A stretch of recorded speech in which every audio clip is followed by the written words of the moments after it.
buenos días, amigos. Aquí estamos nuevamente dialogando con Beni, con ustedes el día de hoy, el doctor José Molinelli Freites. Rosana está cogiendo un merecido descanso y estamos aquí para traer una serie de temas importantes que hay que discutir, y ciertamente las cosas no están bien. Hay mucha preocupación en el país, mucho descontento. El país está estresado. Yo te diría que hasta a veces pienso que hay como un estado de depresión nacional en Puerto Rico. Y digo esto porque leyendo uno lo que es la depresión, una de sus características es la inhabilidad para tomar iniciativa y efectuar cambio. Es la visión de que ya no se puede hacer nada. Es un estado de sentirse impotente, con falta de motivación. Es una situación que ciertamente te paraliza. Y yo recuerdo a gran amigo Benny Frankie Cerezo, cuando bien preocupado decía que este era un país que cada vez se volvía más aguantón, queriendo decir que ocurren barbaridades y la gente sigue aguantando, siguen saqueando los fondos públicos y no pasa nada. La corrupción está rampante y es muy poco lo que pasa, y si pasa algo es después de que haya ocurrido todo un reclamo de la poca gente que queda, que se levanta y le exige al gobierno.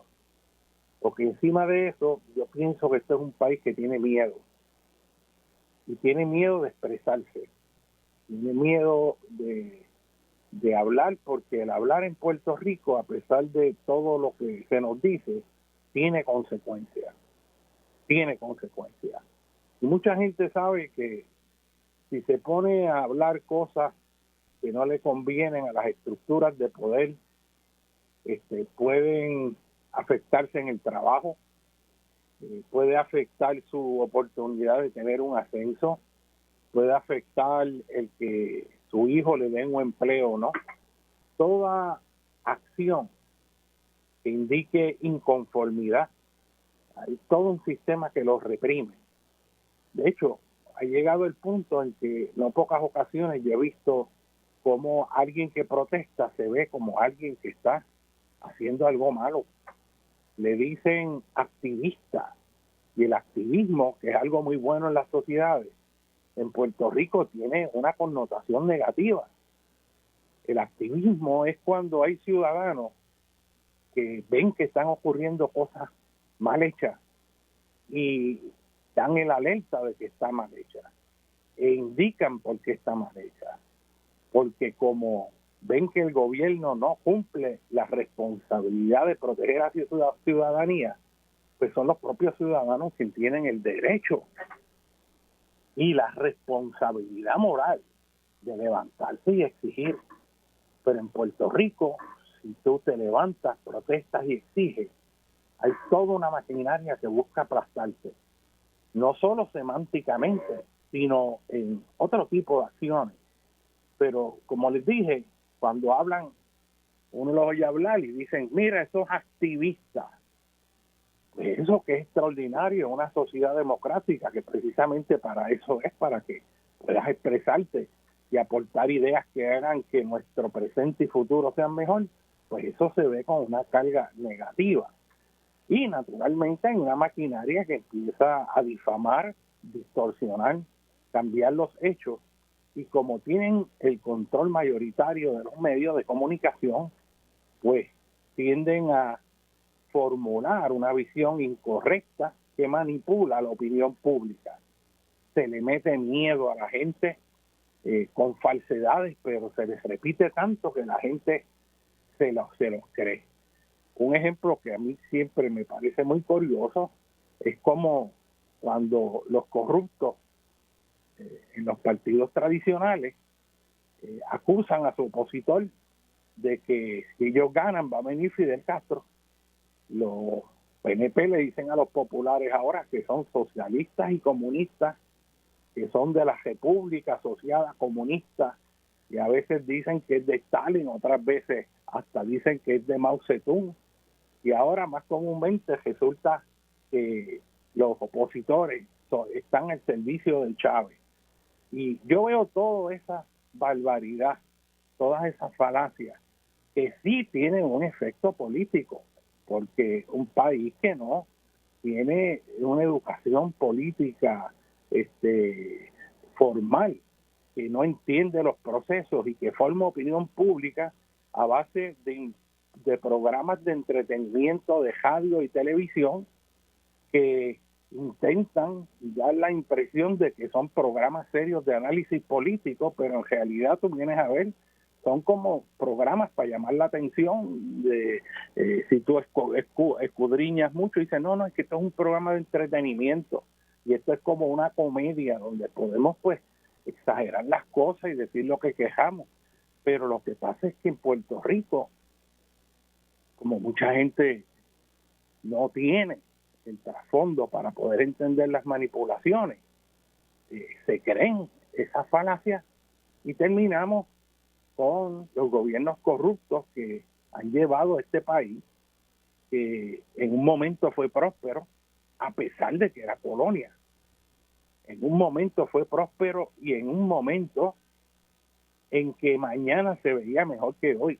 Y lo voy a decir en específico, me refiero a ese primer arranque de Muñoz Marín en Puerto Rico, que hoy, irónicamente, ante la debacle que hay, le quieren echar la culpa a él por lo que los actuales políticos han hecho, porque cuando Muñoz empezó a transformar este país, había en Puerto Rico un proyecto para mejorarlo. Se pusieron metas de crear empleo, se desarrolló la operación Manos a la Obra, se creó una clase media que no existía, y eso se hizo en cuestión de una década y media. Los hijos de personas que no sabían leer ni escribir se hicieron profesionales y tuvieron acceso a educación. Un proyecto transformador para llevar escuelas a todos los rincones en Puerto Rico.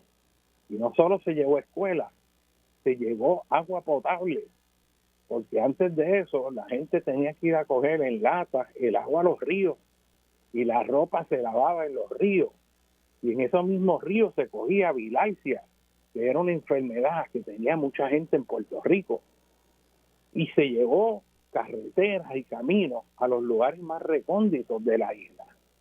También se llevó energía eléctrica, y en ese momento, cuando la Autoridad de las Fuentes Fluviales, esa era una de las agencias que tenía más capacidad transformadora del país y era generadora de riqueza. Esa agencia que está ahora quebrada, que se llama hoy la Autoridad de Energía Eléctrica, en un momento fue un ejemplo en el mundo de cómo se desarrollaba con rapidez y eficiencia una infraestructura en zonas montañosas de difíciles accesos.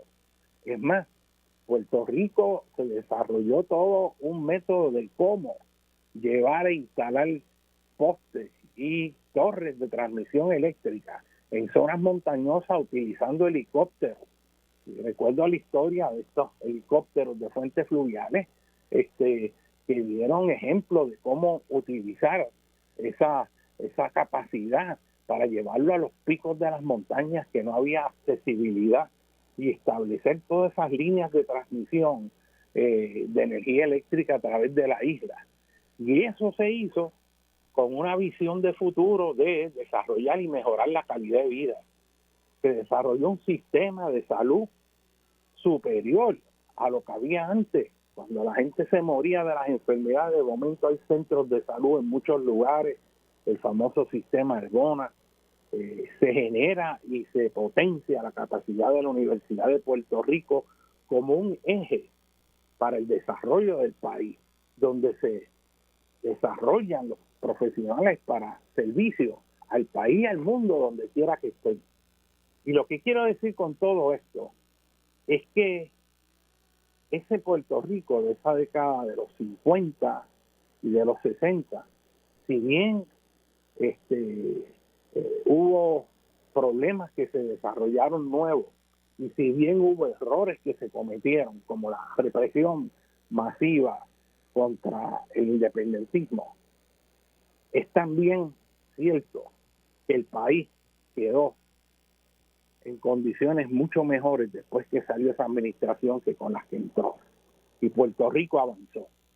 Y con esto lo que quiero decir es lo siguiente, que es que en este momento, contrario a esa época donde los puertorriqueños desarrollamos una confianza extraordinaria en nosotros mismos, en nuestra capacidad de transformar y mejorar el futuro para que tengamos un mejor presente.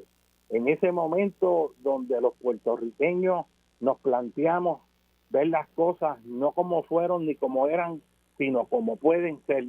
En ese momento en que Puerto Rico avanzó, hoy, después de décadas de malas administraciones, décadas de corrupción, de partidismo tribalista, de aumento en la entropía de la estructura política, social y económica del país, hoy tenemos un país que mira el mañana no con ojos de esperanza, sino buscando cómo mitigar aún más las pérdidas que vienen. Tenemos un país ahora mismo que está desbocado, una inflación sin control. Y si dicen que en Estados Unidos hay inflación, aquí es una hiperinflación, porque el incremento en el costo de todo va por encima de lo que está ocurriendo en Estados Unidos y en otros países. Y a la gente no le está dando para vivir.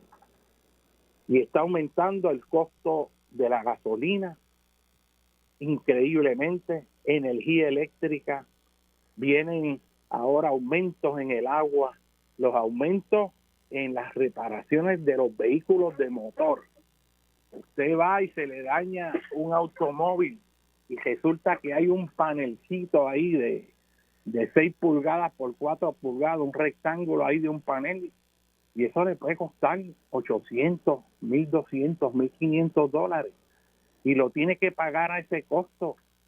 Y cualquier reparación de cualquier cosa es un ojo en la cara, y son billones de dólares que nos están saqueando, realmente en esa industria automotriz, unos precios que o lo paga o te quedas sin poderte transportar. Y usted ve los vehículos nuevos y lo increíble es que la demanda continúa, pero están literalmente sangrando los recursos económicos del país sin control alguno. Cualquier reparación de cualquier cosa técnica, la mayor parte de la gente no puede pagarlo, y esto cada vez peor. Y sin embargo, un salario mínimo, se aumentan los sueldos, pero es a 8 pesos, a $9, a $10. Pero usted es un supermercado y usted ve cómo las cosas han incrementado, pero que es una barbaridad. Y lo que quiero decirle es que esta idea de que nosotros no podemos es totalmente falsa. Esta situación en que nos vemos, que nos quieren hacer creer que nosotros los puertorriqueños no podemos, es totalmente falsa. Yo veo todo a una visión donde, por ejemplo, el gobierno, que debería ser punta de lanza en animar, en aumentar la confianza del país en sí mismo, en potenciar nuestras capacidades, lo que hace es entregar su responsabilidad a entidades privadas, porque el gobierno, en vez de querer gobernar, lo que ha hecho es dejar de gobernar y poner y transferir la responsabilidad de proveer los servicios que antes había provisto, los pone en manos privadas, que son precisamente las que financian sus campañas políticas.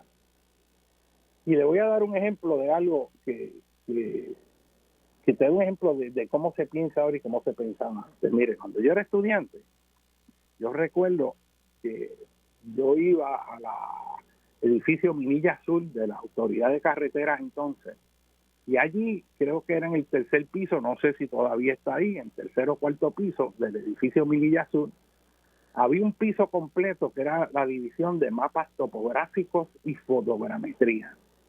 Y aquello en ese momento estaba dirigido por el ingeniero José Cáceres, estaba el ingeniero Isander Pérez, y nosotros íbamos de la universidad allí a aprender todo el proceso de cómo se hacían fotogrametrías, cómo se interpretaban fotos aéreas.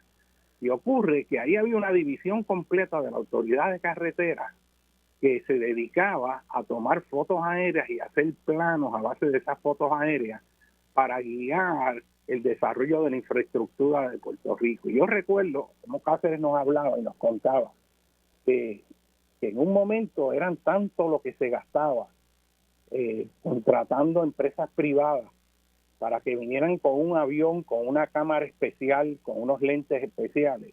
Y este avión planificaba una ruta de vuelo y empezaba literalmente a peinar la superficie de Puerto Rico, del área que se quería estudiar, para obtener fotografías de alta resolución con una cámara especial. Sacaba unas fotos grandes y esas fotos se solapaban unas con otras para poderse ver en tercera dimensión, ¿verdad? En estéreo. Y nosotros usábamos unos estereoscopios para usar eso y ver, ¿verdad? En las fotos pues todo salía como un relieve en 3D.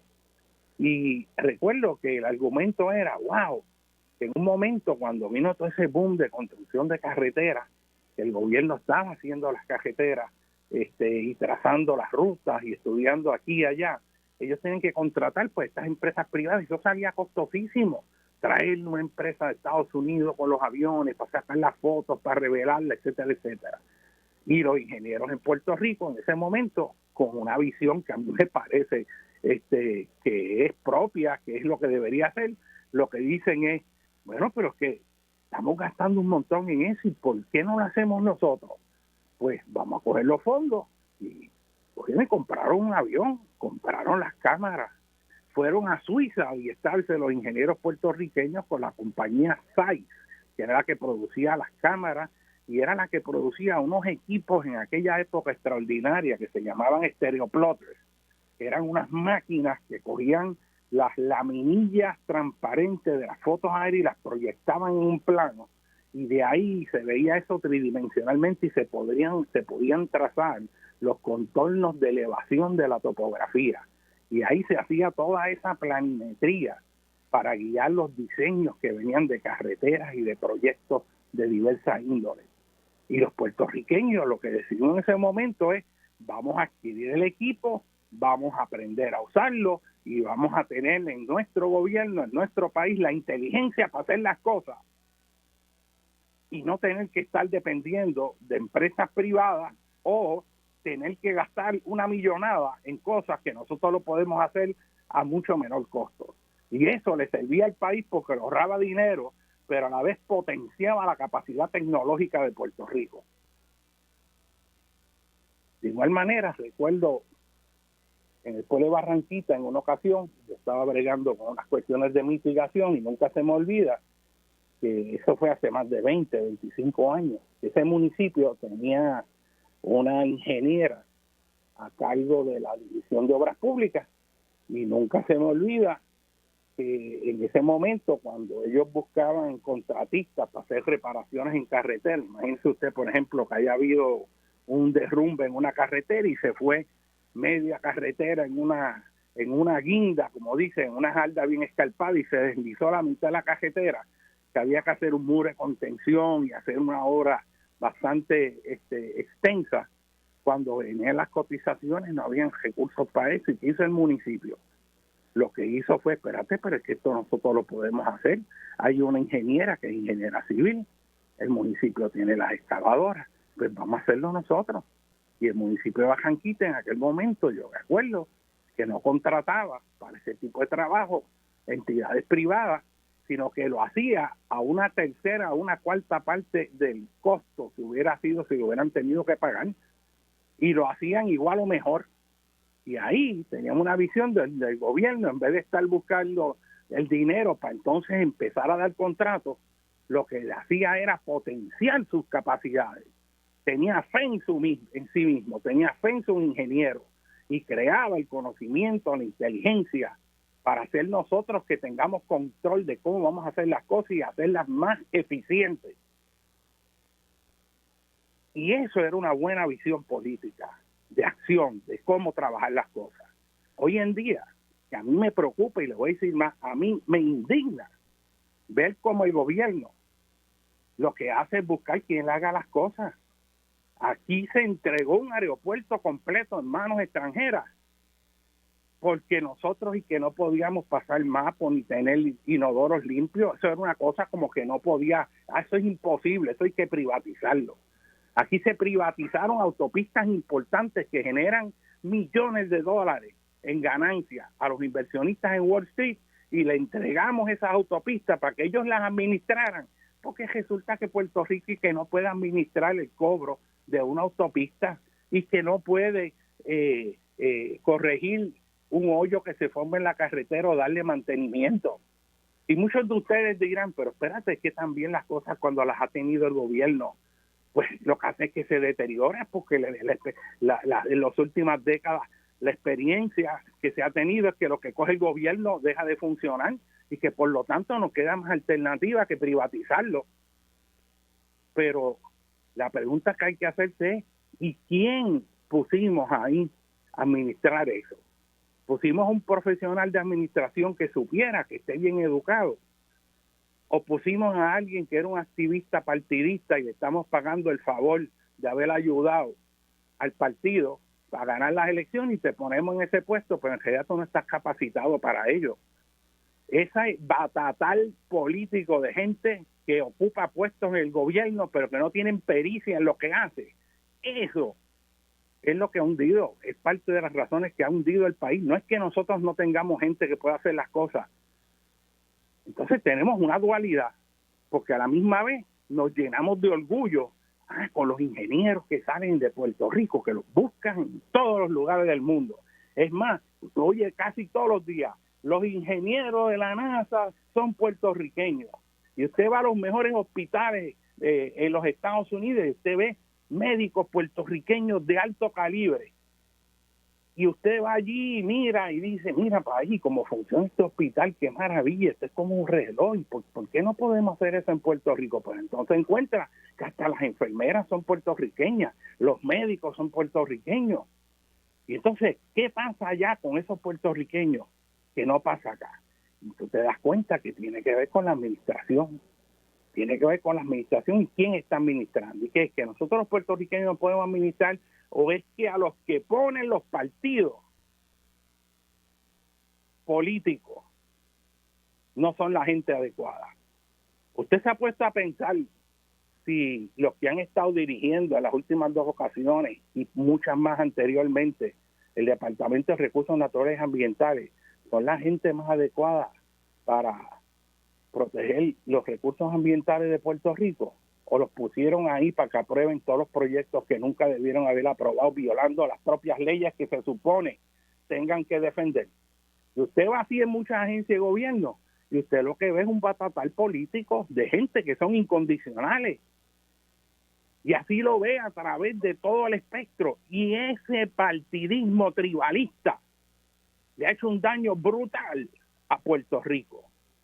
Y este país está en una encerrona, y el problema, uno de los problemas fundamentales es la incapacidad para administrar, precisamente por toda esa lucha partidista.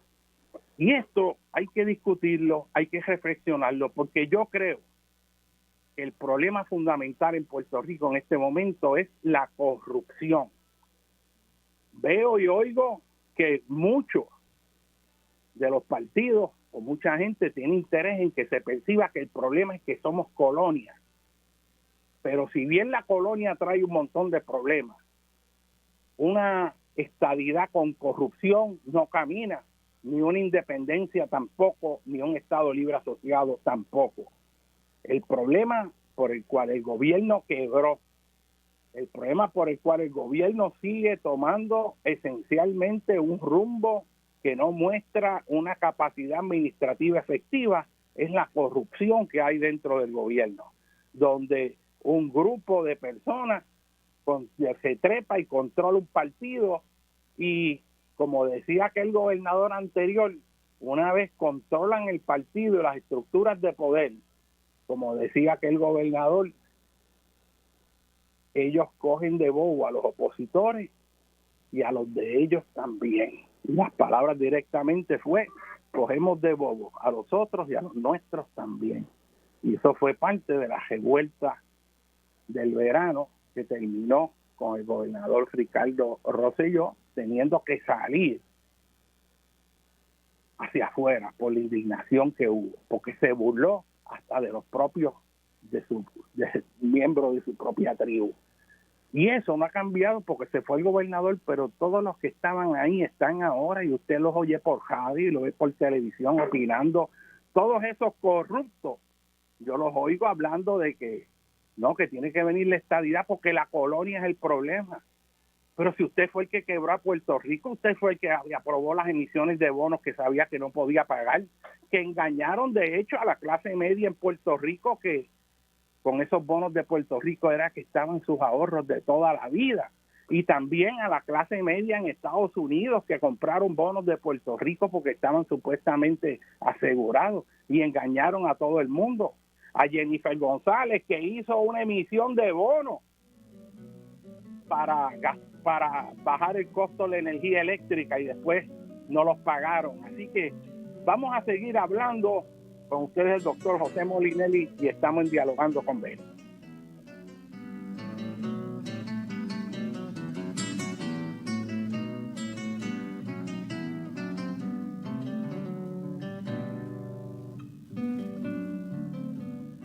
Para información clara y precisa, conéctate todos los días a Radio Isla 1320, los número 1 en información actualizada en la temporada de huracanes. Somos tu sentir, el sentir de Puerto Rico.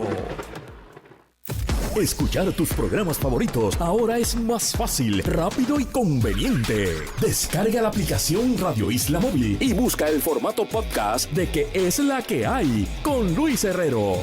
Escúchalo donde quieras y cuando quieras. Radio Isla 1320, el sentir de Puerto Rico. Estás escuchando Dialogando con Beni por Radio Isla 1320 y radioisla.tv. El Centro de Periodismo Investigativo es la única organización dedicada a los reportajes que llegan al fondo y a conseguir los documentos públicos que te quieren ocultar.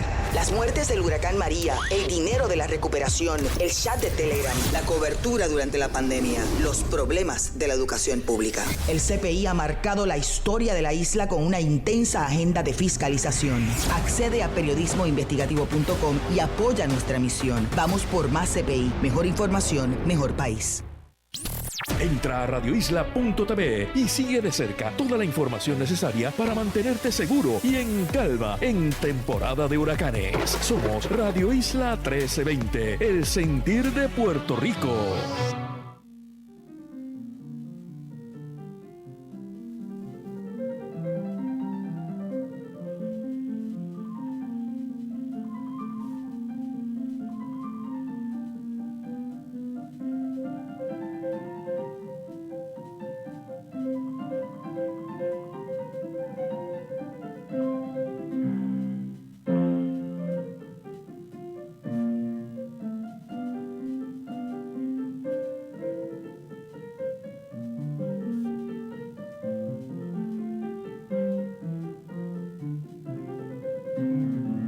Bueno, mis amigos, continuamos aquí en Dialogando con Beni, con ustedes el doctor José Molinelli. Vamos a seguir hablando, pero antes quiero mandar un saludo allá al artista residente de Puerto Rico, Teófilo Freite, allá en el condado de Dade, en el sur de la Florida, que está llevando a cabo una labor bien importante promoviendo los elementos del arte en Puerto Rico.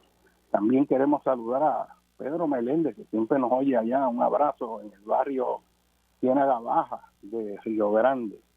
Y quiero aprovechar la oportunidad para anunciar una actividad que a mí me parece que es muy importante, que se llama Las prácticas infalibles para perder peso. Y esto es un libro que acaba de sacar una de las personas que más sabe de nutrición en Puerto Rico y que para mí tiene un conocimiento extraordinario, que es la nutricionista Vilma Calderón. Y va a haber una actividad para presentar este libro y estas estrategias que tanto necesitamos, y naturalmente ese es un tema que se puede discutir con mucha amplitud, pero esta actividad se va a efectuar el sábado 11 de junio a las 4 de la tarde y se va a llevar a cabo la presentación de ese libro y una charla y orientación el sábado 11 de junio de 2022 a las 4 de la tarde en la sala Leopoldo Santiago Lavandero, que es en la antigua casa de la alcaldía de Cagua, en el segundo nivel de la antigua casa alcaldía de Cagua. Y los que necesiten información pueden llamar al 653-8833, 787-653-8833, extensión 1826 o 1808. Y esta presentación de este libro es muy importante porque es una aportación importante a el país. Así que con Vilma Calderón yo estoy seguro que va a ser una actividad sumamente exitosa. Y quiero ahora entrar en un tema fundamental que tiene que ver con mucho de lo que está pasando en Puerto Rico, además de la corrupción. Esa corrupción se manifiesta en los procesos de planificación.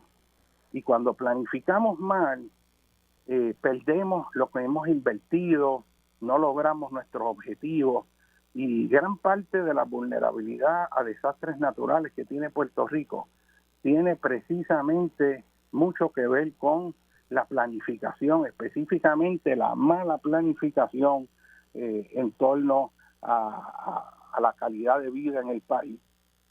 Así que quiero poner en un marco profundo cuáles son esos problemas. Algo de lo que yo me alegro ahora, de las cosas que están ocurriendo, que son cambios que pueden dirigirnos en la dirección correcta, es que en Puerto Rico por primera vez yo veo una conciencia amplia y que ha penetrado los medios de comunicación con respecto a los asuntos ambientales. Mucho de lo que estamos viendo ahora no es la primera vez, y en el pasado, de hecho, han ocurrido barbaridades mucho mayores que las que se están discutiendo ahora. Sin embargo, la diferencia es que ahora los medios de comunicación, tanto los generadores de conocimiento independientes que están jugando un rol importantísimo en brindar información que antes solamente llegaba a través de la prensa o la radio. Hay gente directamente aportando información que es relevante al país y están levantando estos asuntos y creando conciencia. Y la prensa en esta ocasión, con los issues de Bahía de Jobos que trajo la representante Mariana Nogales, que cuando hizo esa resolución de la Cámara para investigar lo que estaba ocurriendo en Jobos, que no era la primera vez que se había dicho, y líderes ambientales de esa área también lo habían dicho antes, pero por alguna razón eso explotó de forma viral y todo el mundo empezó a poner los ojos ante el horror de lo que estaba pasando allá en Bahía de Jobos. Y actualmente estamos en una posición que después de haber habido todo ese reclamo, después de años y años de las comunidades, de los grupos ambientales, estar señalando eso sin que haya resultado alguno y que se haya mantenido esencialmente por los medios, pues como algo sin importancia. De momento ese furor, ese estruendo, cuando se le presta atención al asunto, abre los ojos del país. Y aquí tenemos un escándalo que el país de momento comprende, ve y entendió. Y lo que yo creo que hemos evolucionado es que en Puerto Rico, en este momento, si alguien viene a tumbar los árboles y hacer las barbaridades que antes eran comunes, la gente sabe que está mal y averigua y señala e informa o busca hacer algo. Y siempre, afortunadamente, va a haber alguien o algún valiente, algún líder que lo muestra, y ahora a través de las redes de comunicación eso está llegando como nunca antes, y eso es bueno para el país, eso fortalece la democracia y hace que nosotros los ciudadanos seamos también vigilantes de los que están ahí, que están actuando de forma corrupta porque no cumplen su deber. Y me refiero específicamente a agencias tales como la Oficina de Gerencia de Permisos.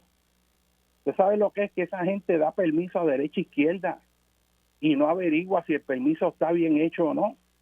El que va a hacer el proyecto contrata a una gente para que le haga unos informes y unas evaluaciones ambientales y escriben eso y lo someten. Puede estar lleno de errores, puede tener falsedades. Es más, los errores más comunes no es lo que dice, sino lo que no dice que debió haber dicho. Y entonces, como llegan tantos papeles allí, lo que hay es uno o dos técnicos, pues allí, pues, mira, hizo un informe, pero no lo lee, no tiene conocimiento para ver si lo que está allí es cierto o no, y los aprueban, porque ya lo firmó un profesional, y ahí se liberó de la responsabilidad de velar por los intereses del país, y así usted ve cómo tratan de legalizar lo que es ilegal, y si no es por los grupos ambientales, por los ciudadanos que independientemente señalan estas barbaridades, si no es porque los ciudadanos que no cobran de eso, que les puede costar porque los amenazan y les forman cargos y les fabrican casos, si no es por esos ciudadanos que están ahí, dan la cara, ¿entiendes? Gentes como Eliezer Molina y un montón de grupos ambientales que dan la cara, y no me voy a poner a enumerarlo a todo el mundo porque siempre se le queda a alguien a uno que debe haber mencionado, pero ciertamente si no es por eso, nos salen a la luz muchas cosas que están ocurriendo porque no se mencionan en los medios de comunicación. Solo después que eso coge un momento es que se traen esos temas, y por eso hay que proteger y hay que darle valor a quienes están ahí señalando eso y apoyarlo y tener la valentía de señalar lo que está ocurriendo, porque si no el país se nos desploma, nos los destruyen, se nos quedan con nuestro país y vamos a ser extranjeros en nuestra propia tierra.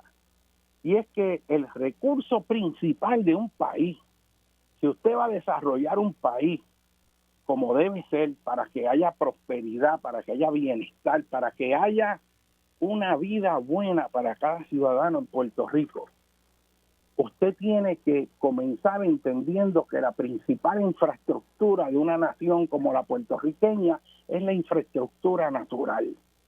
Si usted no tiene suelos fértiles que produzcan, si usted no tiene playas, si usted no tiene cuencas hidrográficas con agua que esté pura, si no tiene acuíferos de donde pueda obtener agua que esté limpia y no contaminada, si usted no tiene los ecosistemas fundamentales para poder mantener la dinámica que sostiene los ciclos biogeoquímicos, si usted no controla la contaminación del aire, usted tiene un país que no es viable.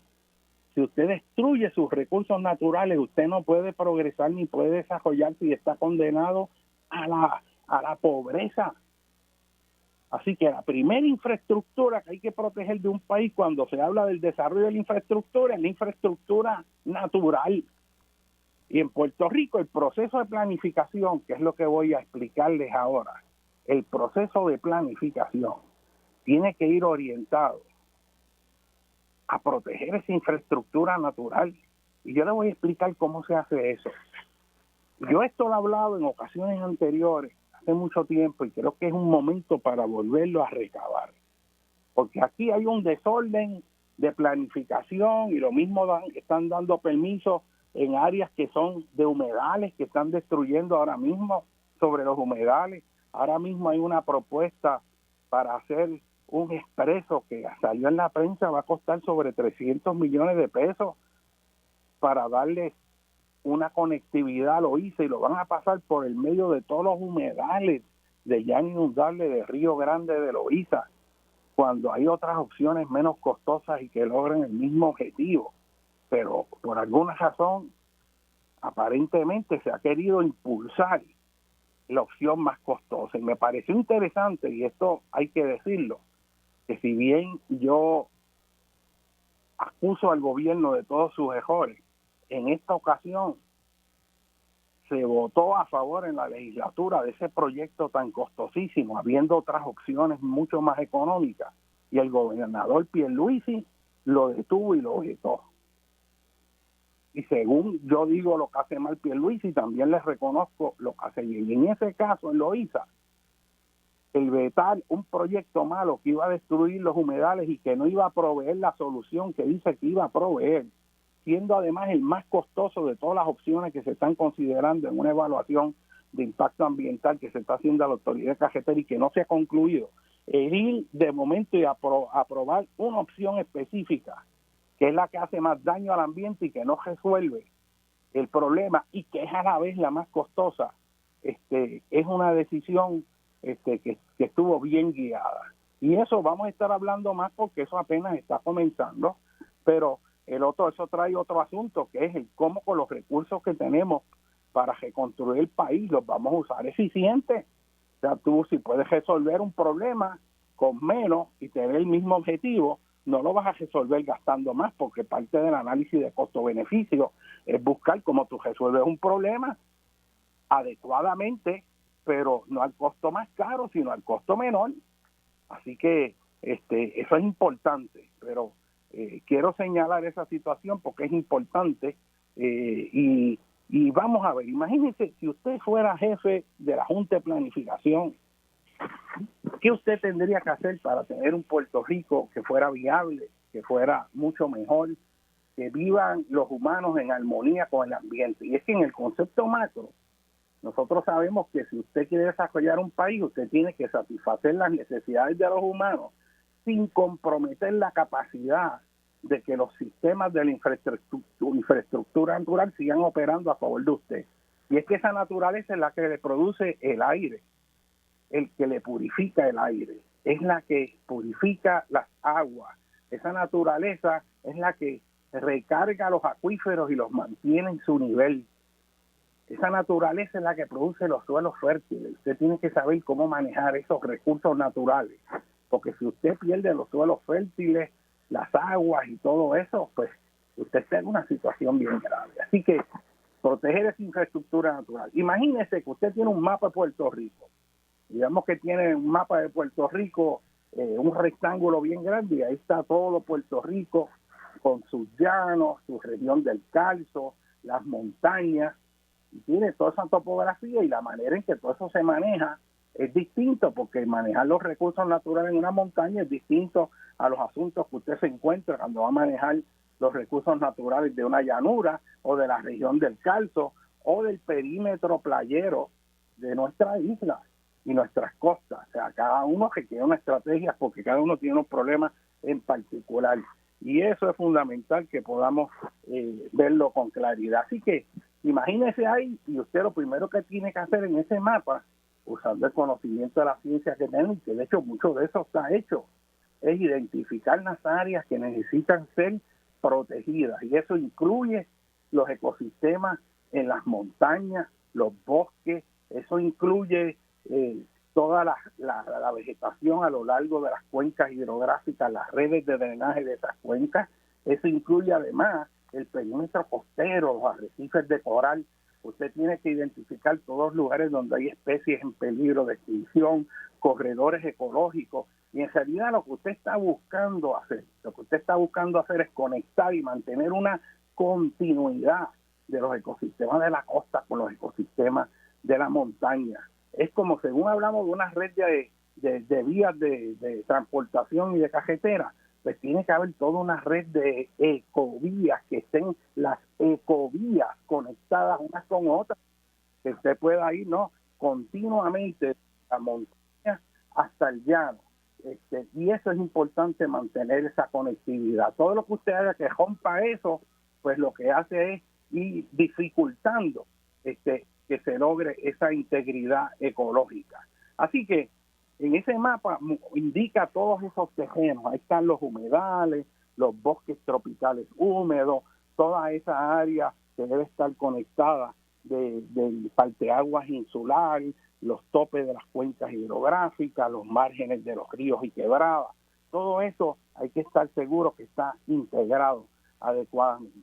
Número 2, después que usted identifica todos esos lugares donde hay que proteger a los humanos de la naturaleza, y nada más usted tiene que acordarse, por ejemplo, allí en el condominio Sol y Playa, creo que es que se llama allá en Rincón, allí le robaron a la zona marítimo terrestre allí los terrenos y decían que no, que eso estaba en ley, porque le dieron los permisos de forma corrupta, y para colmo, cae en el hoyo que hicieron de la piscina una tortuga que está protegida, que era un área de anidaje, y allí están metiendo el cemento en una piscina y todavía querían seguirla construyendo. Pues todos esos lugares esenciales para la naturaleza hay que respetarlos, y las especies tienen derecho a vivir también. Si nosotros podemos vivir y satisfacer nuestras necesidades sin destruir a las demás, tienes que manejar ese recurso para que haya recursos hoy y haya mañana. Y eso es fundamental. Así que protegemos esa naturaleza, y hay conocimiento aquí para hacer eso, y eso se ha trabajado, y hay profesionales de alto calibre, ecólogos extraordinarios en este país que pueden hacer eso, y saben cómo hacerlo, y saben cómo desarrollar una estrategia que sea consona con los otros objetivos del desarrollo económico, porque es que para que haya el desarrollo económico tiene que haber protección de la naturaleza. Esa cosa que nos quieren hacer creer que para tú progresar tienes que destruir tu ambiente es una cosa absurda del pasado, y nos lo siguen repitiendo. Pero gracias a Dios yo creo que el país ha abierto los ojos, y eso se va a estar deteniendo si se mantiene este momentum y sacamos a los corruptos que han estado destruyendo este país. Lo otro que hay que hacer es lo siguiente: en ese mapa, imagínense, ya se identificaron todas esas áreas que hay que proteger. Y ahora hay que identificar todas las zonas donde, en vez de proteger a la naturaleza de los humanos, hay que proteger a los humanos de la naturaleza. Porque también la naturaleza tiene su sistema y tiene sus impactos. Así que hay que identificar en detalle todas las zonas que se inundan, y créanme que hay un montón de áreas que se inundan que todavía no se han identificado, y a veces dan permiso en esas zonas y no están identificadas, y no es hasta que ocurre un evento extremo que entonces viene la gran sorpresa. Hay que identificar las zonas de tasas altas de erosión, estas son las proyecciones en el futuro. Hay que deslindar la zona marítimo terrestre a través de toda la isla. Eso solamente ahora se deslinda pues cuando hay un proyecto que pide un deslinde, pero nosotros no tenemos un mapa que tenga marcado hasta dónde se extiende la zona marítimo terrestre en detalle, y dónde es más y dónde es menos. Y eso está pasado. De hecho, esa recomendación, ¿sabe cuándo se hizo? En el estudio de hace más de 50 años, señores. Hay un estudio que se llama Puerto Rico y el Mar, que se produjo bajo la administración, la mayor parte de él, de Luis Aferré, y se completó bajo la administración de Rafael Hernández Colón en 1972-73. Y ese documento tiene toda una estrategia para que se trate con urgencia, y digo urgencia, 1972, de los problemas de manejo de la zona costanera. Y muchos de los problemas que tenemos hoy en día están ahí porque no se ha hecho algo. Está eso como si no se hubiera hecho nada, por la falta de voluntad política. Y es un bochorno en ese sentido. Y obviamente los problemas se van agravando. Así que identificar las zonas donde colapsan los terrenos y forman sumideros en la región del Carso, identificar las áreas de zonas inundables, las zonas de penetrabilidad de tsunami, y entender las alturas que podrían llegar de forma completa. Eso ya hay unos mapas preliminares que denotan las áreas que podrían verse en el peor escenario afectadas por tsunami, pero eso no se usa en el proceso de planificación, porque cuando usted va a dar un permiso para construcción de una urbanización, un edificio, si está en zona de tsunami o no, eso no se considera en la Junta de Planes, ni hay reglamentación de cómo reglamentar el uso de la tierra en zonas susceptibles a tsunami. A pesar de que hay una información básica de las zonas que se afectan, el proceso de planificación te puede poner una escuela en medio de la zona de tsunami ahora y la construyen. El proceso de evaluación por la oficina de gerencia de permiso no consideran eso, no lo consideran. Y ahí eso me parece escandaloso, y llevo décadas diciendo eso y aquí no pasa nada. Y es que vamos a esperar ahora, como con el terremoto, cuando se colapsó la escuela, que venga un maremoto y entonces nos planteemos, es que no había reglamentación específica de qué permitir y qué no permitir en las zonas expuestas a maremotos. Pues bueno, hay que tener toda esa cartografía en el proceso de planificación. Y yo a través de los años lo que yo me he encontrado es que por alguna razón ellos no quieren saber para no tener que enfrentarse a tomar esas decisiones. Quieren dejar la cosa así, pero eso termina poniendo en riesgo la vida y propiedad de los ciudadanos. Y por eso cada vez que hay un evento hay tanto daño en lugares que no debió haber ocurrido porque la Junta de Planificación le dio los permisos. Y para manera de ejemplo, se puso que en el último estimado hay sobre 250,000 de estructuras en zonas inundables. Y la mayor parte de esas estructuras tienen permiso. No son, como dicen, estructuras ilegales. La mayor parte de ese 250,000 son urbanizaciones. Mire usted toda baja todas las urbanizaciones que se inundaron a pesar de tener los permisos de la Junta de Planes. Entonces la gente los engaña, porque después de 10 años que tú compraste tu casa y tuviste que tenía todos los requisitos, todo aprobado, que estaba bien, de momento resulta que pierdes tu propiedad, te inunda y no tienes a quién reclamar porque ya pasaron los 10 años de responsabilidad que podía tener el constructor. Muchas de estas construcciones los hacen sociedades especiales o corporaciones que se disuelven y después no hay quien responda. ¿Y quién se quedó con la bomba atómica ahí encima de la casa que usted compró con todos sus ahorros? Usted. ¿Y cuál fue la consecuencia de eso? La mala planificación. ¿Quién se ganó los chavos? Al que hizo el proyecto, los hizo ahí, consiguió los permisos, vendió las casas y toda la ganancia y después que aquel que venga. Y después tiene que venir el gobierno a buscar, a ver cómo provee ayuda, si es que lo quiere hacer. Y en muchas ocasiones ni eso. Así que esto es una situación que hay que pensar. Fíjese, estoy diciendo, proteger a la naturaleza humana y demarcarlo en ese mapa. Luego, demarcar todas las zonas de susceptibles a riesgos naturales. Incluye también derrumbes, despeños, deslizamientos de tierra en la zona montañosa. Eso incluye las zonas de erosión costera, las áreas que sufren peligros geológicos inducidos por terremotos, como los maremotos, como la amplificación de ondas sísmicas, como la licuación de los terrenos. Usted tiene todo ese mapa de todos los riesgos. Usted sabe qué puede hacer en un lugar y qué no puede hacer en otro lugar. Y eso nos ayuda a que la nueva infraestructura no se construya en lugares de alto riesgo, y eso es importante.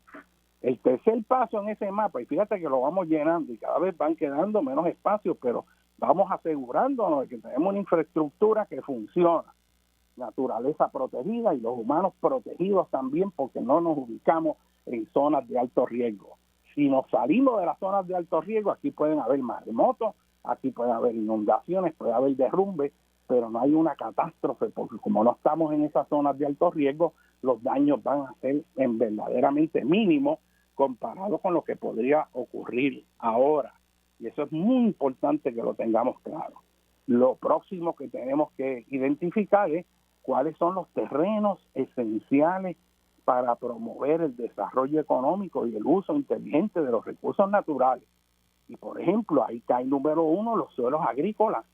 Puerto Rico, sobre todo ese valle costero del sur, tiene unos suelos muy fértiles y cuando tenemos el recurso agua y el potencial de productividad en esa zona es altísimo. Los terrenos agrícolas en los valles aluviales de los ríos, en esas planicies fértiles, esos terrenos hay que protegerlos, sobre todo por todo lo que estamos viendo y que sabemos desde hace décadas, que no podemos seguir perdiendo nuestros mejores terrenos agrícolas ante el manto de hormigón y asfalto que está robando el recurso natural fundamental para alimentar a los puertorriqueños en esta isla. Porque bien estamos viendo que ahora por la conectividad que nos da la globalización, lo que ocurre en cualquier país tiene repercusiones inmensas. Y Puerto Rico, que era un país que exportaba alimentos, es un neto importador.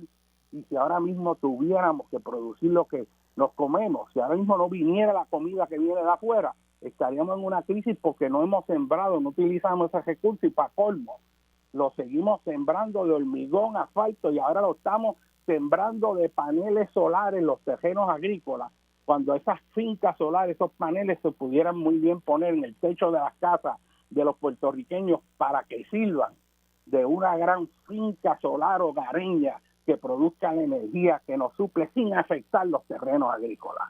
Pero hay intereses económicos que quieren que toda esa energía se les compre a ellos cuando nosotros la podemos producir. Y fíjese de nuevo la analogía con la anécdota que les hice de cuando yo era estudiante, cuando aquí los ingenieros en la autoridad cajetera dijeron, en vez de estar contratando a esa gente que le estamos pagando un montón para hacer algo que en realidad nosotros podemos hacer, vamos a hacerlo nosotros y nos empoderamos nosotros.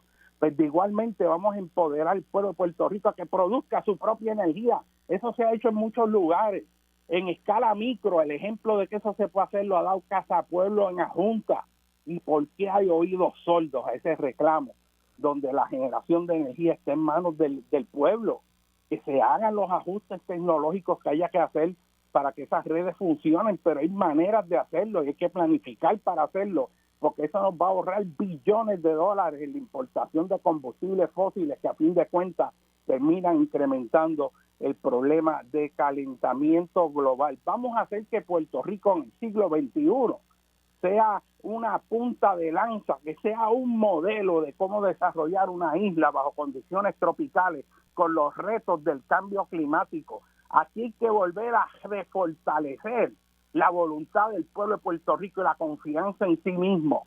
Ya en el pasado nosotros hemos demostrado que sí podemos, que tenemos la capacidad, la inteligencia, y lo que falta es la visión política, porque a través de un nuevo ordenamiento político podamos empoderar al país para ponerse de nuevo en sus propios pies. ¿Cómo es que vamos a quedarnos de rodillas mendigando ayuda cuando nosotros nos podemos poner de pie y hacer el trabajo nosotros mismos? ¿Qué nos pasa a los puertorriqueños aquí en la segunda década del siglo XXI? ¿Cuándo es que vamos a madurar y ponernos de pie y reafirmarnos en nuestras propias capacidades? Yo creo que es un momento de reflexión en el país, de cambios que están ocurriendo bien rápido, pero hay que refortalecer la capacidad y carácter del puertorriqueño y poner las mejores mentes y no las batatas políticas a dirigir a este país. Y eso es fundamental en el Puerto Rico de hoy. Así estamos hablando específicamente sobre cómo planificar un país sostenible. Y le estaba de forma muy simple, pero conceptualmente clara, dando la idea de que si nosotros cogiéramos el mapa de Puerto Rico, podríamos demarcar, haciendo polígonos, las áreas donde es fundamental proteger a la naturaleza del impacto potencialmente adverso de los humanos. Y esto usando el conocimiento científico de gente de primer orden que tenemos en Puerto Rico, el doctor Ariel Lugo, que es una persona que en el área de ecología tiene una experiencia y un récord extraordinario. Y así, de nuevo, no voy a empezar a nombrar a toda la gente que son excelentes en esas áreas, pero en el proceso decisional, para saber dónde se puede hacer qué cosa o cómo hacerla, de manera tal que no tenga un impacto adverso en el país, aquí hay conocimiento para hacer las cosas bien. Entonces la pregunta es, ¿y cómo si hay tanta pericia, tanto conocimiento, tanto doctorado, tanto compromiso con el país, seguimos haciendo las cosas mal? Pues como dije anteriormente, el proceso es político y a fin de cuentas el proceso político es fundamental para desarrollar un país sostenible. Y además, una cosa importante es darnos cuenta de cómo nos han manipulado y cómo en Puerto Rico proceso político o política se ha convertido en una palabra mala. Tú le dices a alguien ahora, le dices, mira, ese es un político, ya todo el mundo no quiere saber de eso. No obstante, votan por ellos. Pero el ser político en Puerto Rico ya es una ofensa. No es como antes, que los políticos eran honorables. O sea, cuando se desarrolló Puerto Rico en el proyecto Operación Manos a la Obra, a la administración de Muñoz, y lo digo sin pena, y yo no soy muñozista, ni soy de partido político alguno. Yo soy un pensador libre y cuando tengo que apoyar algo, lo apoyo, y cuando tengo que atacarlo, lo ataco. Pero yo no soy sello de goma, porque yo soy un ente pensante. O sea, yo no soy de tribu. Yo pienso independientemente y comento respetuosamente. Pero en el caso de las primeras administraciones que hubo en ese Puerto Rico de mediados del siglo pasado, ahí sí se reclutó las mejores mentes de Puerto Rico. Y los que fueron allí porque eran las mejores mentes en el área en que se seleccionaron. Y esa gente fue allí no a enriquecerse, no a buscar sueldos altos, sino a servirles al país. Y esa generación de servidores públicos en Puerto Rico, cuando se retiró como cualquier oficial más del gobierno de Puerto Rico, con una pensión bien humilde, con unos sueldos mucho menores de lo que hubieran ganado si hubieran estado en la empresa privada. Pero esa gente tenía compromiso con el país y era literalmente honorable el estar ahí para ayudar a Puerto Rico. Hoy en día, el paradigma es lo opuesto.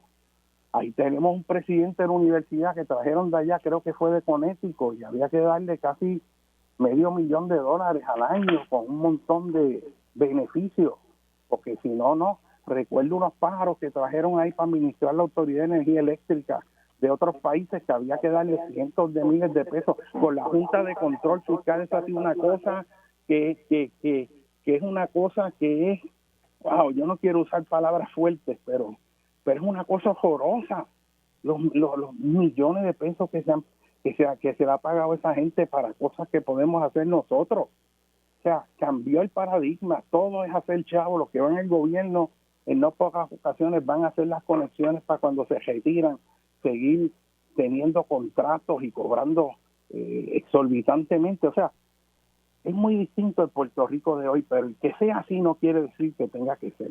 Nosotros podemos visualizar un Puerto Rico de esperanza, un Puerto Rico que reafirme los valores de nuestra cultura, que reafirme el compromiso patrio con esta tierra, donde las cosas no se hacen por los chavos, sino porque hay que hacerle y porque hay amor a nuestra cultura, a nuestra sociedad, al espacio de terrenos que tenemos en el mundo, que a fin de cuentas somos responsables de su manejo inteligente y sostenible.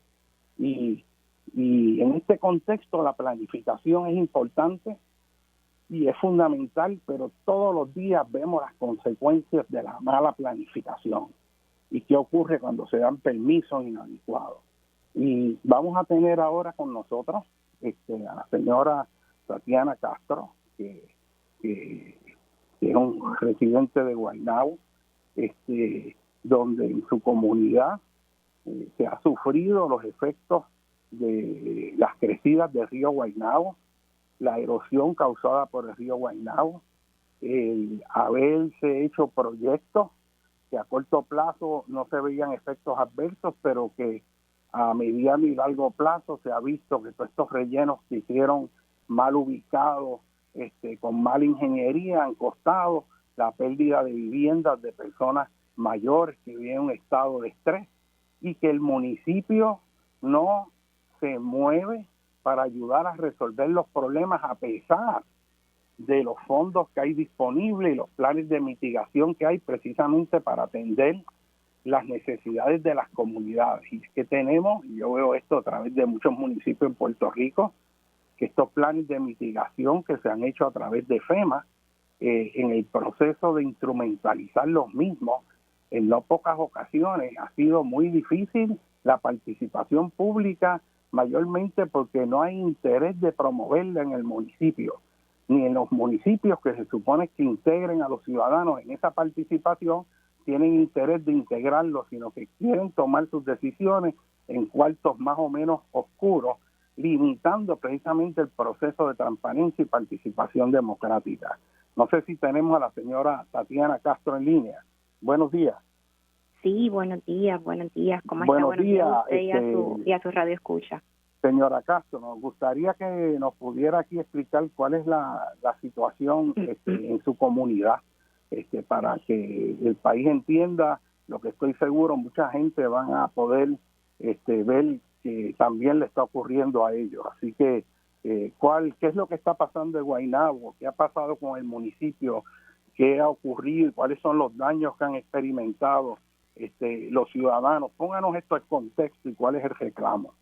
Sí, bueno, como usted mismo ha mencionado, estamos sufriendo una situación de erosión y o hundimiento vertical en los terrenos que están al margen del río Guaynabo. Tengo que especificar que esto no son estructuras ilegales como la excusa que usa el Estado para no trabajar con estos casos. Estos son urbanizaciones. Yo vivo en Sierra Verdecía, que queda muy cerca del pueblo de Guaynabo. Aquí hay 206 propiedades y tenemos también la comunidad de Colinas de Guaynabo, que son unas 100 propiedades. En esta situación hemos estado, se ha estado notificando desde el 2018, que fue cuando se agravó la situación con después de María. Hemos estado notificando al municipio, a las diferentes agencias pertinentes del Estado, y no hemos recibido ninguna ayuda. Al momento ya estructuralmente hay 2 hogares que se tuvieron que vaciar. Tenemos 2 familias que perdieron sus propiedades. Y tenemos nuestra entrada, que es nuestra entrada principal, la de la urbanización Sierra Verdecía, que está es un puente que cruza por encima del río, donde, según usted mismo nos informó con los estudios que hizo y las ayudas que nos dio aquí a la comunidad, se observa desplazamiento diferencial y hundimiento en el pavimento. Nosotros no sabemos si esa entrada nuestra está apta, y entonces por ahí es donde nosotros recibimos todos los servicios esenciales: bombero, ambulancia, policía, cartero, recogido de basura, los visitantes y nosotros mismos. O sea, es nuestra entrada principal. Y todo esto se ha notificado al municipio. Usted tiene el conocimiento porque ha estado con nosotros en estos trabajos y no pasa nada. De hecho, en Colinas, que es la urbanización aledaña a nosotros, la contigua que nos conecta, hay una calle que nos conecta, tenemos un caso que es el de la señora María Chévere, que desde abril del 2018 la geóloga Ruth Vélez del Departamento de Recursos Naturales indicó en un estudio que hizo que esta situación puede progresar de no ejecutarse ninguna acción correctiva. Ella recomendó que esas acciones correctivas se tenían que realizar con prontitud y que, de no ser así, podían provocar que se tuviera que recomendar el desalojo permanente de la señora María Chévere de su propiedad. Todavía María Chévere está viviendo allí, y en esa hilera de casas que colindan con el río y el margen del río hay unas 22 a 23 casas. Esto es en Colinas de Guaynabo. En Sierra Verdecía tenemos unas 15 casas. ¿Qué edad que tiene están en esta esa misma señora, situación. la señora Chévere? ¿Perdón? ¿Qué edad tiene la señora Chévere? Es una persona mayor. Sí, la señora Chévere es una persona retirada, trabajó en la Telefónica. La señora Chévere es una persona que está pensionada por el Seguro Social. La señora Chévere ha sobrevivido ya en 2 ocasiones cáncer y tiene muchas condiciones. Y la señora Chévere, yo tengo el temor y ando haciendo todas estas acciones y buscando la ayuda y que alguien haga algo, porque ella está tan afectada emocionalmente, ya se está viendo que está afectada físicamente, y yo no sé si ella va a poder sobrevivir la inercia del Estado, la negligencia del Estado. Esto es algo que nos tiene consternados a nosotros aquí en la urbanización. Y de hecho hemos realizado, entre las cosas que hemos hecho, como le mencioné, las acciones que hemos hecho querellas al cuerpo de vigilantes, a manejo de emergencia, hemos hecho cartas a las diferentes agencias concernientes, hicimos cartas a la Oficina de Servicios del Ciudadano del gobernador Pierluisi, estuvimos aquí a Telemundo en febrero del 21, yo estuve en programas de radio para marzo, reuniones y visitas del municipio de Guaynabo, de manejo de emergencia municipal, manejo de emergencia estatal. Tuvimos una visita del cuerpo de vigilantes, de manejo de emergencia, estuvo el alcalde de Guaynabo y han venido los diferentes alcaldes. Aquí estuvo el secretario Machargo como con 10 personas de su equipo en mayo del 21. Y no hemos conseguido mucho. Lo más lejos que hemos podido llegar es cuando usted nos estuvo representando que conseguimos estar en 2 vistas del plan de mitigación de desarrollos naturales de la Junta de Planificación del municipio de Guaynabo. Una de ellas que la tuvimos que pelear a capa y espada para Sí. que fuera presencial, porque era un monólogo por YouTube sin participación ciudadana. Eso es así. Y yo no había visto, y me sorprendió mucho, porque el municipio de Guaynabo es posiblemente el municipio más rico en Puerto Rico, que debe tener más capacidades. Y el municipio de Guaynabo para sus comunidades ha sido como una muralla de Berlín o como una muralla china. O sea, no quieren oír, cuando no les queda más remedio van y miran, pero pasan años con una situación de urgencia que amenaza la vida y propiedad de todo un grupo de ciudadanos que viven al margen del río, donde el terreno ya se está bajando, está agrietado, está ocurriendo erosión remontante, ya hay daño estructural en algunas de las propiedades. De hecho, Manejo de Emergencia mismo recomendó que fueran desalojadas y no hubiera personas ahí por la amenaza que presenta en que un evento posiblemente de mucha lluvia pudiera deslizarse. Y la gran sorpresa mía es con el alcalde anterior, cuando se hicieron todas las gestiones, que no querían oír, eso era impenetrable. Y yo me planteaba, ¿no? Si yo fuera alcalde y viene una comunidad a hacerme un reclamo, ¿cómo no los voy a oír? Al revés, es más, va en el interés político mío el atender las necesidades de la comunidad. ¿Por qué no los voy a oír? ¿Por qué le voy a meter una muralla impenetrable para no hacer algo? Y lo preocupante es que la nueva administración que hay en realidad está de brazos caídos, y esto hay que decirlo públicamente porque están fallando con respecto al proceso que debe acompañar los planes de mitigación. Y sepan ustedes que parte de las ayudas federales es que cada municipio tenga que actualizar los planes de mitigación contra desastres naturales múltiples. Y estos planes de mitigación son un documento que debe tener resumido todos los tipos de problemas con riesgos naturales y tecnológicos que puedan afectar las comunidades. Y ese documento tiene que hacer un perfil, tiene que hacer una radiografía de todos los problemas que hay, identificarlos, identificar cómo se pueden resolver, cuánto cuestan, a quién le toca instrumentalizar las acciones para resolver ese problema, cuánto va a costar, de qué programa van a provenir los fondos, y entonces ese plan debe decir en los próximos 5 años cómo se va a implantar cada una.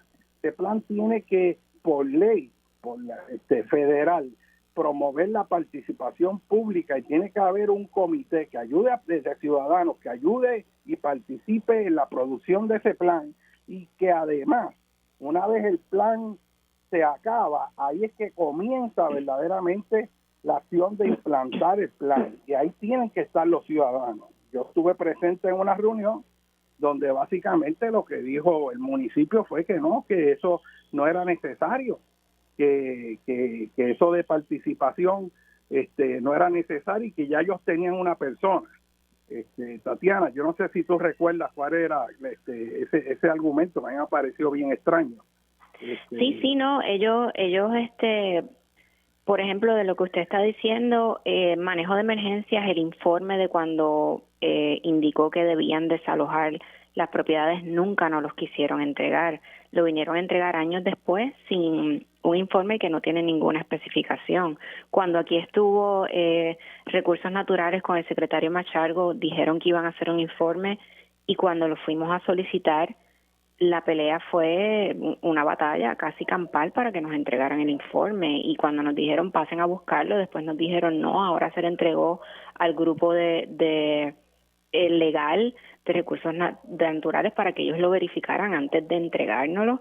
Y entonces en este caso que usted está hablando, ellos nos indican, yo he pedido participación en el grupo Timón, que va a estar trabajando con este plan, y lo que nos indicaron es que no, que ya las leyes cambiaron y que la participación ciudadana bajó, y que ellos ya tienen una persona que nos representa, que es el ingeniero Urbina, que es una persona que era empleado del municipio anteriormente, y entonces ahora tienen que buscar otra persona que sea quien represente a las comunidades porque volvieron a contratar al ingeniero Urbina, que es una persona muy profesional, muy amable, no tengo nada malo que decir del ingeniero Urbina, pero él no está representando a la comunidad. Y entonces la comunidad pide representación y nos indican que no, sabes, que ya ellos tienen una persona que la deciden ellos. Que además que es totalmente falso el que cambió la ley y el FEMA, que promueve tanto la participación pública, es totalmente falso el que de un día para otro se diga no, que los ciudadanos no van a participar en el proceso de identificar sus propios problemas. Es que es una cosa absurda. Y esto no solamente está pasando en Guaynabo, esto está pasando en muchos otros municipios, donde básicamente en cuartos oscuros se está manejando lo de mitigación, pero con el agravante también de que no se están haciendo las peticiones para resolver las necesidades de la ciudadanía. Y parte de esto es la razón por la cual hay decenas de billones, o sea, decenas de miles de millones de dólares que están ahí estacionados y Puerto Rico no está accediendo a ellos porque el proceso administrativo de hacer las propuestas para resolver los problemas de la comunidad, como el caso de Sierra Verdecía y muchas otras comunidades, Colinas y muchas más a través de todo Puerto Rico, están totalmente paralizados porque en muchas ocasiones los municipios no hay la pericia o la voluntad o el deseo de trabajar para producir esta documentación, los PW, que son los Project Worksheets que se le presentan a FEMA para evaluación, para entonces revisión y entrar en un proceso para aportar los recursos para iniciar las obras. Y que si también se necesita hacer un estudio preliminar antes de determinar lo que se va a hacer, hay fondos ahí para eso. Pero ver un municipio que es el más rico de Puerto Rico, hasta proponer que sean los ciudadanos los que costeen esos estudios, es una cosa que es aberrante y que viola la intención de la ley. Yo quiero dejar claro aquí que aquí esto se está manejando en cuartos oscuros, que no está habiendo la participación ciudadana que tiene que haber, y si la hay en no pocas ocasiones, son sellos de gomas que ponen ahí del partido en control de ese municipio, y que así no es como vamos a poder desarrollar un país sostenible. Aquí tiene que haber transparencia. Los ejecutivos de FEMA tienen que saber esto y tienen que traerlo a la luz, porque ellos son responsables también si permiten el que no haya participación pública y si permiten aprobar planes de mitigación que están mal hechos, que están incompletos, que son generalidades. Para mí aquí hay un montón de elementos que rayan a nivel de escándalo que deben ser investigados no solo localmente, sino a nivel federal, porque están usando los recursos mal. Y a mí me parte el alma el saber que están los fondos ahí y terminan o perdiéndose o no usándose para resolver verdaderamente las necesidades del país. Y en este foro de Dialogando con Benny, como lo hacía Benny Frankie Cerezo, vamos a estar abriendo y sacando a la luz todas estas situaciones que hay que decir, que son verdades, como llaman, inconvenientes, que nadie quiere decir, pero hay que decirlas, porque si no el país se nos cae encima.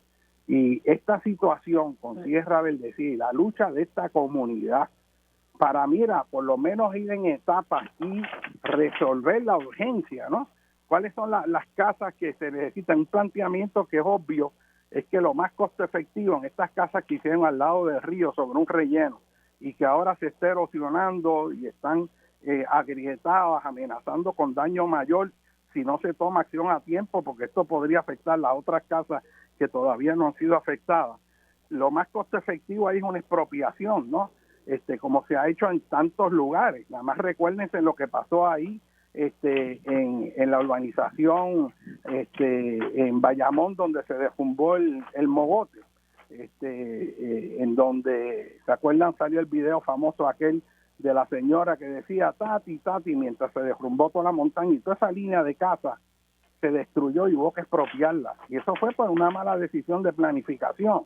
De igual manera, cuando los derrumbes en Lares, que se fue el cementerio y se fueron un montón de casas más, el derrumbe en el barrio Onibón, allá en Morovis, que costó más de $12 millones al gobierno de Puerto Rico porque no había un desastre y tuvo que bregar con el problema de una carretera que se construía allí. Hicieron una urbanización, hicieron unos cortes que inestabilizó el terreno, y de igual manera el caso del CDT de Corozal, que lo hicieron en la formación geológica San Sebastián, que es bien inestable, y se perdieron millones de dólares por ubicarlo en ese lugar. Y la lista, mire, es imparable de los millones de dólares que nos cuesta la mala planificación en Puerto Rico. Y esto hay que discutirlo, porque si vamos a ser un país sostenible, tenemos que hacer las cosas inteligentemente. Y el hecho ambiental, el hecho de planificación inteligente es fundamental. Así que este tema hay que tratarlo, hay que discutirlo, y es fundamental tener la continuidad para que el gobierno actúe y despierte y que haga lo que tiene que hacer, y que los ciudadanos no tengan que recurrir a estar públicamente señalando las cosas que tienen que hacer y que no han hecho. Así que esto es bien importante. Señora Castro, ¿algo más que usted quiera añadir que crea que debe saber el país?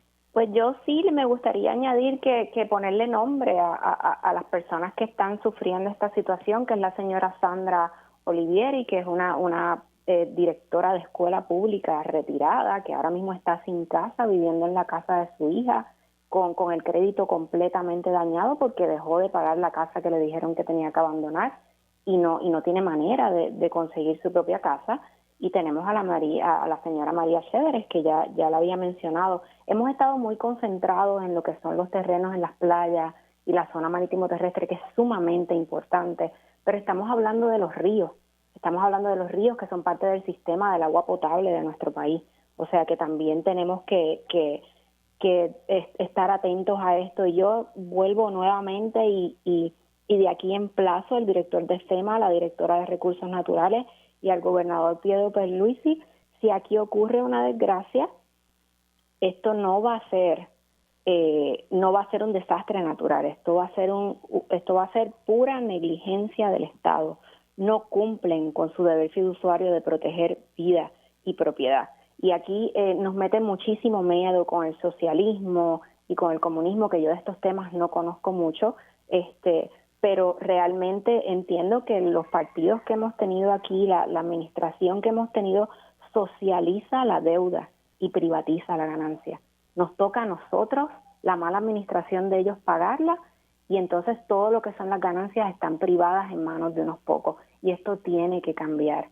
Esto tiene que cambiar definitivamente. No podemos seguir en esta desgracia. Pues nosotros agradecemos su presencia aquí, y me imagino que según evolucione esto, pues vamos a poder seguir informándole al público radio oyente, que es un público inteligente, porque esta emisora se caracteriza por tener un perfil de oyentes, de gente que oye y piensa, y eso es bien importante. Así que muy agradecida por eso. Agradecemos su presencia, señora Castro. Muy buenos días. Bueno, mis amigos, vamos a una breve pausa. Seguimos aquí en Dialogando con Beni, con ustedes el doctor José Molinelli Freites, y estamos hablando sobre la mala planificación en el país, cómo resolverla y lo que los puertorriqueños tenemos que hacer. Vamos a una breve pausa y con...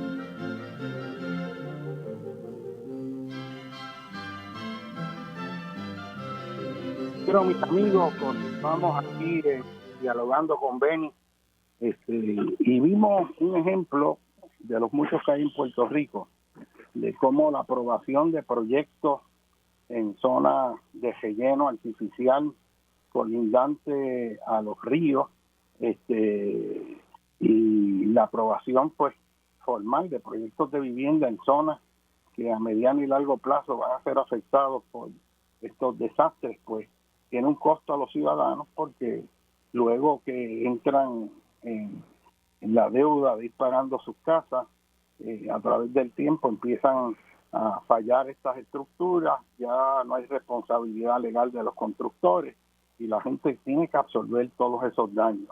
Y lo más terrible de esto es que Aquí hay billones de dólares para atender todas estas situaciones que no se han usado, igual que ha ocurrido con la Autoridad de Energía Eléctrica, billones de dólares que están ahí para reconstruir la infraestructura, en este caso Luma, con las redes de transmisión, y verdaderamente no ha habido movimiento, y han pasado 5 años. Y uno de los problemas mayores es eso, la incapacidad administrativa de instrumentalizar acciones a través del proceso administrativo para parear los recursos económicos con los proyectos necesarios para volver a reconstruir el país de forma sostenible, implantando acciones de mitigación para que no vuelva a ocurrir lo mismo. Porque recuerden ustedes, esto no es cuestión de volver a hacer las cosas como estaba. Si las hace como estaba, se va a destruir de nuevo. Usted tiene que ir un proceso de análisis para reinstalar la función de esa infraestructura, de manera que cuando venga el próximo evento no sea afectado y no se pierda, porque si no, no avanzó nada y entra en lo que nosotros llamamos el ciclo de construcción, destrucción, reconstrucción, destrucción, y nunca saca los pies del plato, ¿verdad? Y para esto, pues yo estaba explicando cómo a través del proceso de planificación, que a fin de cuentas es el cómo resolver problemas sin crear otros nuevos. Y eso es fundamental. De un planificador usted tiene que resolver un problema, pero tiene que estar seguro que no crea otros problemas tratando de resolver eso. Se puede resolver un problema de tránsito construyendo una autopista, pero entonces puede hacerlo a lo largo de una llanura inundable y no consideró adecuadamente los volúmenes de agua cuando el río se desborda, y lo que crea entonces un problema de inundación mayor, porque la autopista lo que está es reduciendo el espacio de flujo de las escorrentías. Eso no quiere decir que no se pueda hacer, pero que si lo hace tienes que considerar esos otros impactos. Así que la idea es resolver problemas sin crear problemas mayores. Y anteriormente el paradigma era: tú resuelves el problema económico, el problema social, pero no se consideraba las consecuencias ambientales. Así que estamos en una época que vemos lo que cuesta el no considerar el medio ambiente, porque nos hace perder la inversión. Y si queremos desarrollar económicamente el país, queremos que la infraestructura en la cual invertimos esté hoy, esté mañana. Por eso a mí me parece absurdo cómo siguen dando permisos en la orilla de las costas, todo este esquema de corrupción liderado por partidos políticos y políticos que están ahí en la legislatura, que controlan los nombramientos y ponen gente para facilitar el esquema de la corrupción de los permisos, que es una de las formas de corrupción mayor en Puerto Rico y que hay que aguantar y controlar, porque están destruyendo el país y están destruyendo la capacidad para que el país funcione de forma de sostenible. Están, de hecho, causando tanto daño que aunque lleguemos a un punto en que volvamos a poner la gente que es para tratar de reconstruir el país, existe una posibilidad de que sea tarde. Yo pienso que se está haciendo tarde, pero aún estamos a tiempo. Pero hay que sacar a los corruptos que llevan décadas ahí destruyendo al país, controlando las agencias de gobierno y controlando los contratos, y con una máquina de mentiras que trata de preservarlos a ellos en poder a través de emisoras de radio que viven de ellos, que ponen formadores de opinión pública, que ahí me gustaría que se les exigiera que mostraran la planilla de contribuciones y que muestren de dónde es que reciben dinero para ver si tienen credibilidad o no, porque hay mucha de esta gente que tiene los bolsillos llenos de dinero para mentir. Son los psicofantes del siglo XXII, y eso viene desde tiempo de los griegos, cuando se le pagaba a la gente para difamar o para hablar a favor de forma desproporcionada de cierta gente, y todo estaba comprado. Que muestren sus ingresos y de dónde es que devengan los fondos para ver si tienen la credibilidad que dicen tener. Y así, lo que le estoy explicando y dándole herramientas es que sí podemos hacer un país que sea sostenible y que, es más, sea ejemplo de cómo nos podemos adaptar al siglo XXI dentro del contexto isleño. Y de ahí la clave de cómo manejamos el terreno, dónde nos ubicamos. Y a manera de resumen, proteger a la naturaleza de los humanos y demarcar esos espacios, proteger a los humanos de la naturaleza y demarcar los espacios de inundación, de derrumbe, de peligros en caso de terremoto, incluyendo hasta fallas geológicas que pueden hacer ruptura en el terreno. Tener toda esa base científica ahí y entonces identificar los terrenos y protegerlos que son esenciales para el desarrollo económico. Y ahí hay que proteger de forma urgente los terrenos agrícolas, que a mí me parte el alma el ver, por ejemplo, todo ese llano costero del norte lleno de cemento, de casa de un solo piso, el ver, por ejemplo, ese corredor de Caguas a Humacao, que están esos terrenos fértiles ahí, como todo eso se ha llenado de urbanizaciones, el Valle de Calley, el valle, el llano costero del sur, cuando usted ve la autopista y de momento lo que ve es un piso completo de techos de cemento sobre los mejores terrenos agrícolas, y ahora pisos completos de paneles solares en terrenos que en vez de estar produciendo vegetales, ahora tiene paneles solares, cuando esos paneles solares podrían estar en el techo de nuestras casas produciendo energía y reduciendo la carga térmica del techo, porque si ese calor que cae en el techo, ese techo caliente que te fuerza a tener un aire acondicionado prendido para tú gastar, tener ese aire prendido pagando las tarifas más altas que hay en lugares comparables. Aquí tenemos que si pusiéramos esos paneles solares en los techos, las temperaturas en los techos son menores porque lo que hace es calentar el panel y produce energía eléctrica. Y eso es extraordinario. ¿Y cómo es que hay una inercia para hacer eso? ¿Quiénes están influenciando a nivel del gobierno para hacer eso?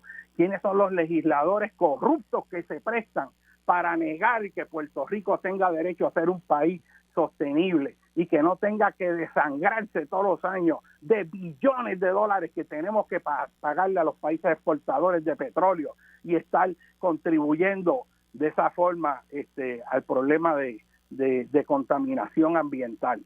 Así que el país tiene que estar enterado y darse cuenta. Y una cosa importante que yo quiero recalcar es que en el país donde la gente está renuente, a veces yo oigo gente que dice, yo no voy a votar más, eso está todo corrupto, y la indignación la manifiestan ausentándose del proceso decisional. Yo les digo que no cometan ese error, que en Puerto Rico en realidad no hay política, en Puerto Rico lo que hay es tribalismo partidista. Eso lo rechazamos.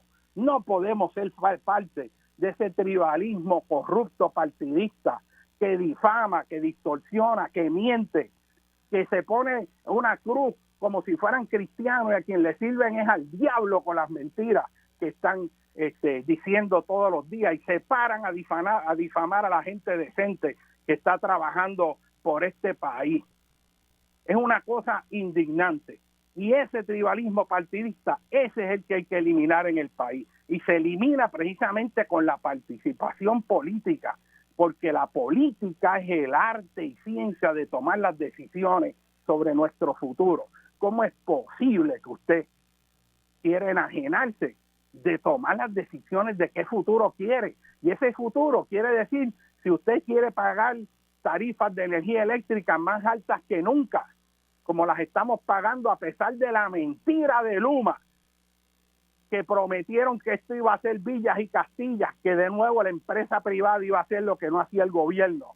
Y aquí que la empresa privada iba a poner el dinero porque estábamos quebrados, y como ellos iban a poner el dinero, iban a poder rehabilitar la infraestructura de energía eléctrica, y resulta que ahora vinieron, creo que son 10 o 12 billones de dólares de FEMA para reconstruir toda esa infraestructura, y encima de eso le pagamos cientos de millones a Luma con los dineros de nosotros para que ellos administren lo mismo que nosotros estábamos administrando, pero de forma peor todavía, porque perdieron el conocimiento que tienen los celadores de línea, los empleados de energía eléctrica, que aquí siempre en los momentos de emergencia le han dicho presente este país. Y a mí me indigna cuando usted ve todo este montón de psicofantes tratando de manchar el buen nombre de muchos puertorriqueños que trabajaron por este país y dijeron presente siempre. Y así vamos perdiendo el control de nuestra infraestructura, entregarse a manos extranjeras para quedarnos sin país, sin tener posibilidades entonces, ni tan siquiera aspirar a un nuevo proyecto de desarrollo económico, porque no tenemos poder, porque somos dueños de nada. Este es un momento de recapitulación, de pensamiento, de hacer un análisis introspectivo, no solamente en nosotros, sino sobre el país que queremos. Si queremos un Puerto Rico sostenible, manejado por gente honrada e inteligente, que potencie nuestras capacidades, que deje surgir todo el potencial grandioso que tenemos en Puerto Rico cuando decidimos así hacerlo, cuando ponemos a gobernar en este país sus mejores mentes y no las mentes de corruptos sellos de goma, que lo que están buscando es su propio beneficio y no el beneficio del país. Hay que hacerse esos planteamientos porque este momento histórico es trascendental y lo que decidamos ahora va a determinar nuestra existencia como nación. Vamos a poder determinar si vamos a seguir existiendo o vamos a desaparecernos, licuándonos en un mar de gente que no tiene dirección, ni rumbo, ni nacionalidad, porque han borrado todos los elementos de lo que somos. Y obviamente eso todavía ahora se ve como lejos, pero ese proceso está avanzando rápidamente y cuando vengamos a abrir los ojos, no vamos a tener país con una crisis de sustitución de población y muchos problemas. Pero para cejar la temática de planificación, que no quiero, ¿verdad?, acabar porque el tiempo siempre nos traiciona,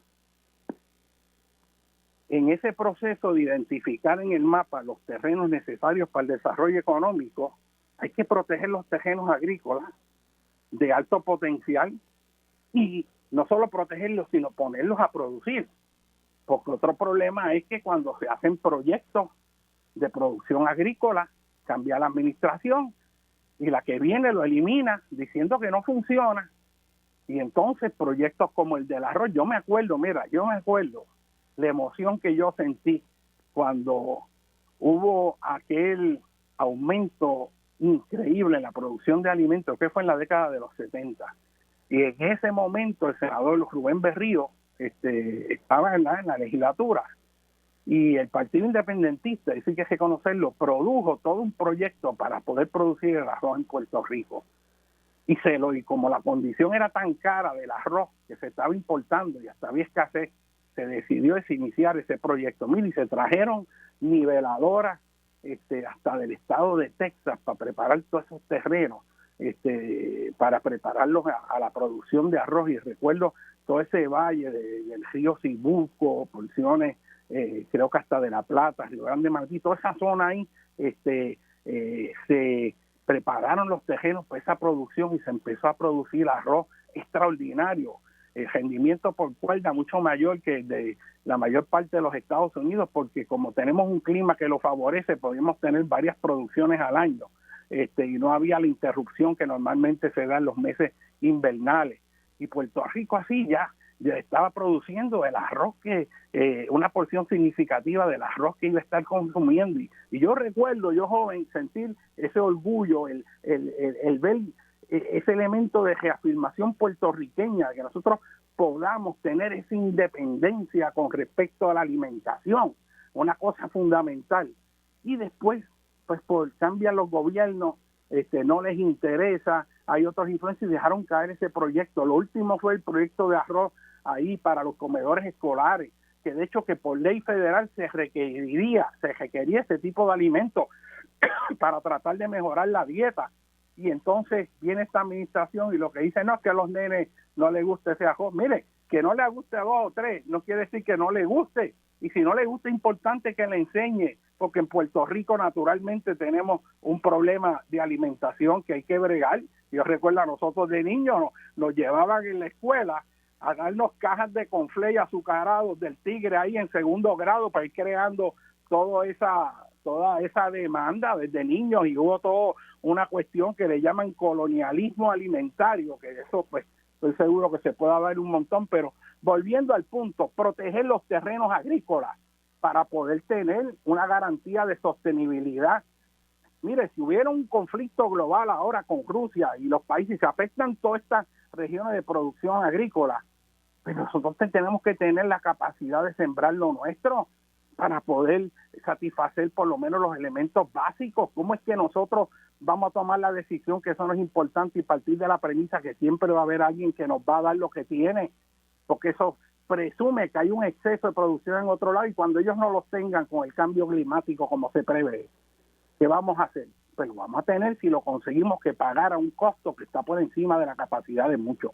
Así que proteger los terrenos agrícolas es fundamental, pero además de eso, proteger las cuencas hidrográficas, tener una planificación inteligente. Ahora vienen millones de dólares más para sacar los sedimentos del fondo de los lagos. Ahora estamos oyendo de que están bajando los niveles de los embalses, están empezando a bajar, y que posiblemente, si no hay cambios, en algún tiempo tendrán que venir racionamientos porque los embalses se han sedimentado y la capacidad se ha perdido. Y vemos aquí como el gobierno entonces dice, no, mira, aquí se erosionó y se llenó todo eso. Pero hay programas verdaderamente adecuados de manejo de cuencas hidrográficas que vayan más allá de lo que está escrito en papel. Hay una regulación efectiva de control de erosión y sedimentación.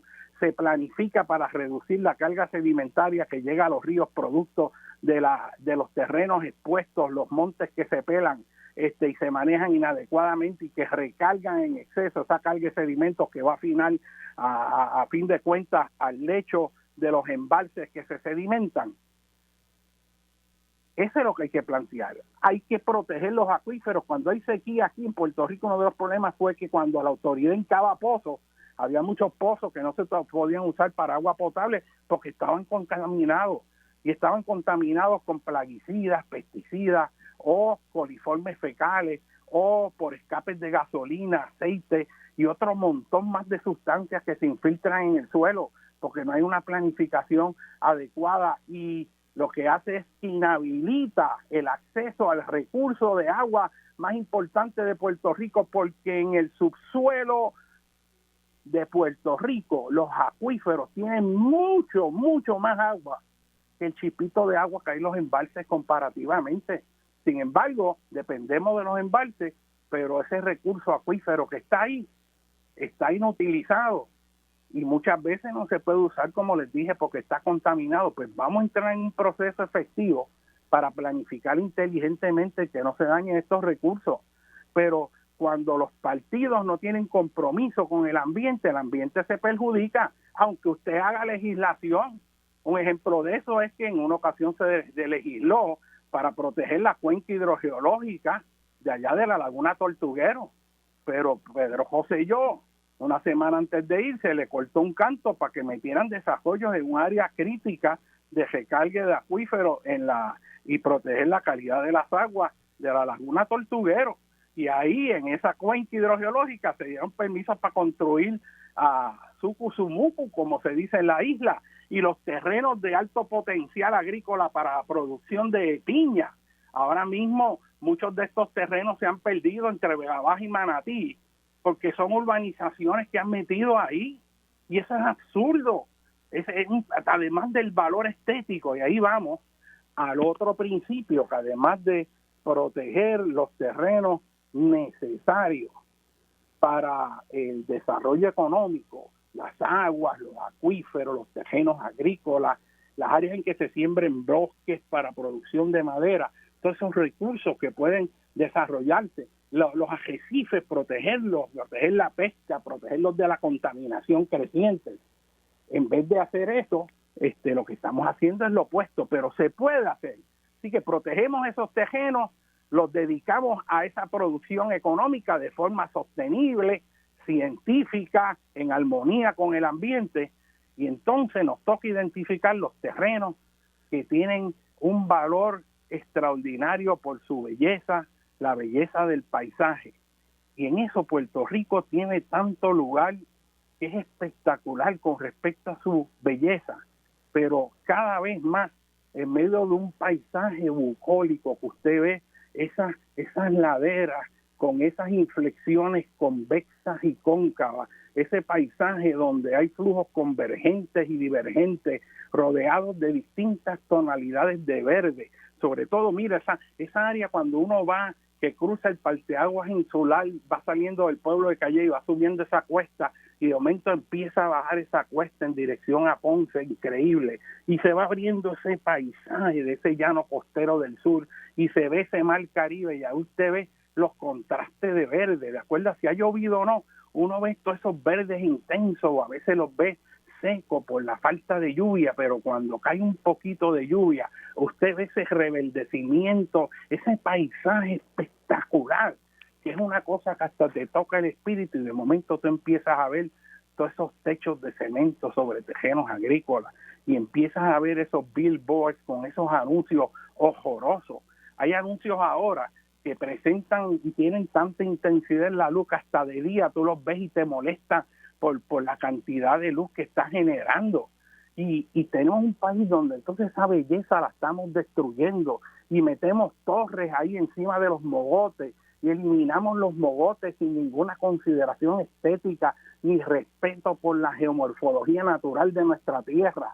Lo que hacemos es aplanarla, pausarla para relleno, sin entender que estamos borrándole el rostro a Puerto Rico, literalmente, y que tenemos que tener respeto por esa naturaleza para vivir en armonía con ella. Ese valor estético hay que preservarlo, y hay que preservar también los valores históricos, las áreas que tienen potencial recreativo, a un nivel de una recreación que sea consona con la realidad ambiental. Y hay actividades recreativas que son muy positivas y otras que tienen efectos deleterios. A mí me horroriza ver lugares donde hacen carreras de carro en el fango al lado de los ríos y los cruzan, y ahí están destruyendo toda la vegetación, causando cangilones, cárcavas, erosionándose el terreno y todo el fanguero, y es una cosa sin descontrol, efectuando un cambio ambiental terrible. Y antes era por encima de las dunas, la destrucción de las dunas. Todo eso no es necesario, se pueden hacer las cosas bien. Vamos a entrar en un proyecto de suavización, un proyecto de pacificación, de reducir el estrés existencial que se vive en Puerto Rico, esa depresión que yo veo en tanta gente en este país, porque perdió la capacidad de sanarse con el ambiente. Vamos a reconstruir los espacios naturales, los espacios de belleza en las áreas urbanas.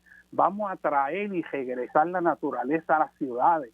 Vamos a esos canales de agua que se llenaron, que se destruyeron y se metieron dentro de tubos para el drenaje pluvial, y esos canales de cemento que se hicieron, vamos a restaurarlos y convertirlos en las corrientes y quebradas que una vez fueron.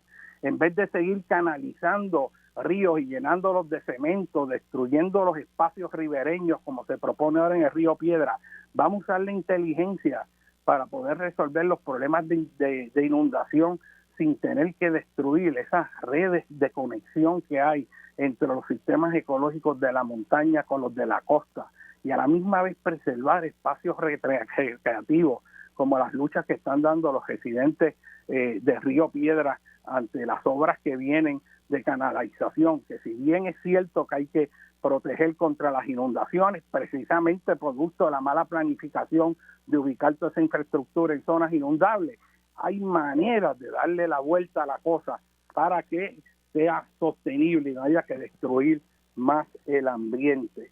Y en ese proceso de preservar los lugares históricos y no destruirlos como pasó en Paseo Caribe, no sé si se acuerdan que metieron todas esas infraestructuras ahí en la zona marítimo terrestre, en una zona histórica donde se hizo la defensa en el fuerte del Boquerón ante el ataque de los ingleses comandados por Sir Ralph Abercrombie en el 1797, y donde los puertorriqueños junto a la comunidad de hecho de los franceses izaron las banderas ahí para contrarrestar el ataque de los ingleses que se habían emplazado allá en lo que es Miramar y el condado con sus cañones, y ahí se efectuaron batallas extraordinarias, lugares de mucha trascendencia histórica. Esta parte este de la isleta de San Juan y allí lo vemos lleno de cemento, con toda esa historia borrada completamente bajo el cemento.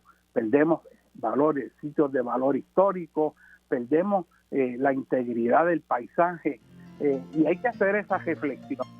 El tiempo pues parece que nos está traicionando, pero yo quiero exhortarlo a que pensemos en que un país mejor es posible y que la planificación es esencial en este momento para detener la corrupción y poder sacar a Puerto Rico de la quiebra económica en que nos han sumido.